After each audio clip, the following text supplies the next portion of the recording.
Hello friends, my name is Emile and welcome back to some more Forza Top Gear laps. Today we're taking a look at some super saloons and we're going to be starting off with the Audi RS7 Sportback, 552 horsepower, 553 foot-pound of torque, 4,310 pounds of weight. One of a fair few all-wheel drive cars here today. We're going to be kicking things off with the all-wheel drive cars and starting to look at the rear-wheel drive cars in this segment towards the end of the show. Yeah, the RS7 Sportback, while I may not be a fan of modern Audis, I do rather like the RS7 Sportback. I think it's a really rather good looking car, especially in this sort of grey paint. It has a really nice look to it. Unfortunately, you don't see too many of the A7s, RS7, S7s around at the moment. For whatever reason, they just haven't really picked up in the segment. I guess it's something to do with the fact that bigger vehicles such as this, you know, this is kind of an Audi A8 with less headroom, I guess, so well, I kind of like it. Anyways, the RS7 Sportback, what is it like to drive? Well, first off, I do have to say this thing has a fantastic gearbox. Really is very, very good. Nice short ratios, allows you to stay on the power most of the way around. Really very, very good gearbox. This car's biggest sort of letdown really is the understeer. It is a big, heavy all-wheel drive car, and what do we know about big, heavy all-wheel drive cars? They usually understeer, and the RS7 certainly does do that. It's not actually as quick as you'd expect either. It's fairly quick. It can get going, but it's not massively quick. It certainly won't be upsetting any supercars or anything, but not a bad vehicle all in all. Next up we have the Mercedes-Benz E63 AMG, 577 horsepower, 590 foot-pound of torque, 4,277 pounds. This is the all-wheel drive one. While most AMG enthusiasts will call this car a little bit too safe for their liking because of its all-wheel drive system, that seems to be the way AMG is headed with cars like the A45 as well, which sort of used all-wheel drive as well. But you know, despite it maybe not being quite as crazy as past AMGs, the E63 certainly is a rather cool car. You know, putting almost 600 horsepower through a saloon car is pretty good. It is the most powerful car and the most torquey vehicle here today as well, which is interesting to note. The way to describe the E63's way of driving is basically, it's like the RS7, but better in pretty much every way. It's lighter, it's more powerful, which means it does feel a lot quicker. It isn't as understeery, which is nice. And there's still a tinge of it there, but to be honest with you, it's pretty darn nice to drive. It is a really easy car to drive, which is not something you could say for most AMGs back in the day. Yeah, really very, very solid car. I do like driving the E63 quite a lot. I'm not quite sure how much more power you could put through the chassis and all that. It's not really a good car to build upon, but if you just want a nice, easy car to drive from stock, the E63 really is a very, very good car. Next up though, this is the car which personally is sort of my star in this segment. This is the Infiniti Q50 Rouge, 560 horsepower, 442 foot-pound of torque, 3,836 pounds of weight. The lightest car here today. Yeah, unfortunately the Rouge only really became a concept car because they did make it out to basically be more difficult to make than it probably should have been, but yeah. Q50, if this car existed, this would have been a mental machine. It does 0 to 60 under 4 seconds. The benchmark in game says it could achieve 217 miles per hour, which is pretty much unheard of for these cars, and this wouldn't have the 155 limiter either, I don't think. So yeah, this would have been an insane car. Should have existed in real life. It's basically a saloon GTR. That's essentially what the Q50 is. The way to describe this car, it's quicker than the E63. A little bit harder to drive though. In the dry, this is cut and dry the best car in this segment, in my personal opinion. This is the one you should use in this game. It's fantastic. In the rain though, the understeer does start to creep in a little more. It sort of acts like a sort of bridge stop between the RS7 and the E63 in terms of how much understeer it has. Yeah, but it is much quicker than the E63. Straight line, this thing's ridiculously quick. Really is an awesome car to drive. Bit of a shame they'll never make it, but yeah, really very, very good car. Next up we head to our final all-wheel drive car of today, or at least normal all-wheel drive cars. This is the Maserati Ghibli S, 404 horsepower, 405 foot-pound of torque, 4,123 pounds of weight. This is the least powerful and least torquey vehicle here today. Unfortunately, while everything else here today is sort of pushing way over 500 horsepower, nothing's under 550 horsepower here today apart from this car. Yeah, I decided to throw this one in Anyway, I like the Ghibli. I feel kind of sorry for it because it's not quite as good, maybe, as some of its German rivals, but for me personally, this is the one I'd have because it has Italian flair, and that's awesome. Although, to be fair, I'd probably still have a Jag over this. Yeah. Don't expect this to be facing off against cars like the E63 or the RS7. It just isn't that sort of car. It really is sort of a free series rival more than anything. Actual driving, it's rather good. A little bit on the understeery side. Again, maybe it isn't quite as excusable as it was in the RS7, just because this really isn't pushing all that much power. I guess it's kind of heavy, but at the same time, yeah.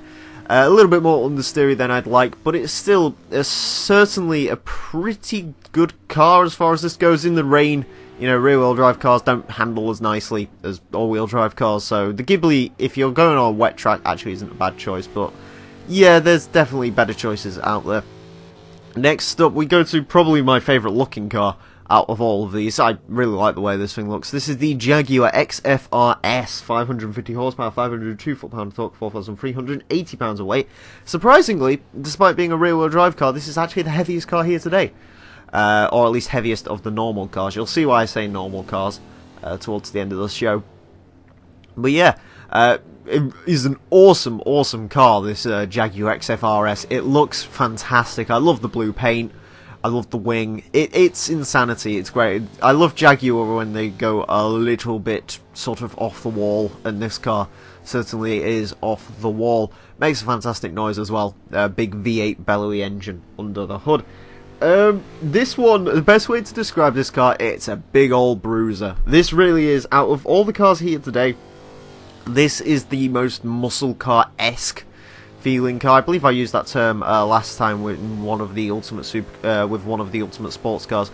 Yeah, this is a muscle car, basically. It's a big V8 powerhouse. It weighs a lot. It takes no prisoners. It isn't sophisticated. It's just mental, and I love it for that, you know. Not the quickest thing on track, as you'd expect, and certainly, you know, you can get the tail out, you can get some understeer from it, but it is just such a lovely, lovely sort of big old bruiser to drive. Really is quite a lot of fun. If you don't want a big old bruiser in your rear-wheel drive four-door saloon, though, may I suggest to you the BMW M5 F10, 552 horsepower, 501 foot-pound of torque, 4,123 pounds of weight. Actually weighs exactly the same as the Maserati Ghibli, interestingly enough. Yeah, the M5, the de facto super saloon, of course. Everyone knows this vehicle, everyone knows that this has basically been the benchmark in this class. Well, it pretty much invented this class. Yeah, a rather crazy contraption to start with. The modern day M5s, though, pretty simple. This is actually the last gen M5. The current gen is actually running all-wheel drive. Can't wait to drive that. That should be a hoop. As far as rear-wheel drive saloon cars go, though, you cannot go wrong with the M5. It is a really very good car to drive. It feels so tight. You know, I got this from the BMW M4 as well. All the BMWs in this game just feel, especially in the wet, they just feel so sort of crisp, so exact. They are down to the numbers. They are good cars to drive. A little bit lacking in soul for me personally. I've never really been much of a BMW fan. There's a couple of BMWs I like, but for the most part, they never really tickle my pickle. They're a little bit too mechanical, a little bit too sort of businessman up your own arse type cars. But the M5 feels so tight, and I can't take that away from it. And finally today, this is why I said normals cars, because this one really isn't normal. This is the Tesla Model S. More specifically, this is a P85D model. 691 horsepower, 687 foot-pound of torque, 4,830 pounds of weight. Of course, it's the most powerful, most torquey, and the heaviest vehicle here today, which you should expect because, of course, the Tesla Model S is electric. I believe it's one of the only full electric cars in this game. Yeah, the Model S, it's a car I've never really been much of a fan of, to be honest with you. It looks kind of good. I get the point of it. Do I think it's the future?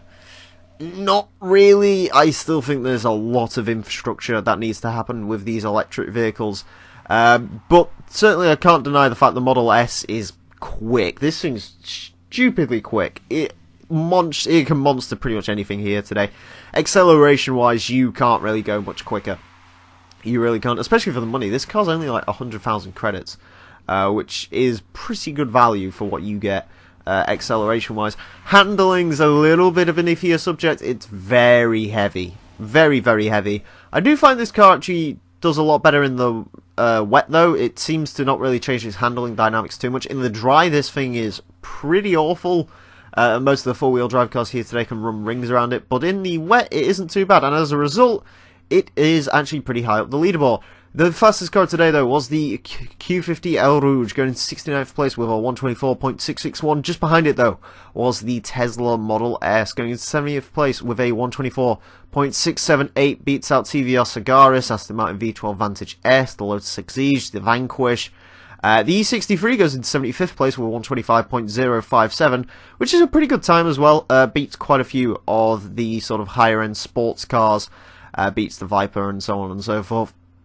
Not a bad showing for either of those vehicles, to be honest with you. Moving down the board some more, the RS7 Sportback goes into 90th place with 126.232. Not a particularly amazing time, but certainly not too bad. Sort of hits in between the more powerful saloon cars we've had from other brands such as the Hellcats. The Continental GTs down there as well, sort of your big GT cars. There's a mix of cars there. The M5 goes into 105th place with 127.251, being the fastest rear-wheel drive car of today. Beats Camaro, beats the A45 AMG, losing out very slightly to the BMW M4, which is actually kind of interesting that those cars are so close to each other.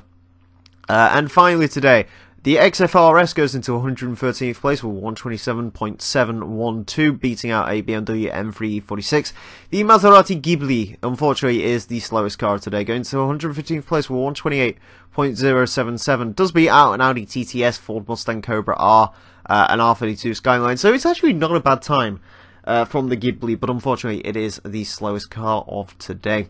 Anyways, friends, I do hope you've enjoyed this episode of Forza Top Gear Laps. Next time, it's going to be the final episode on Forza Motorsport 6 as I take a look at the best of the rest. Join us for that. Until next time, friends, farewell.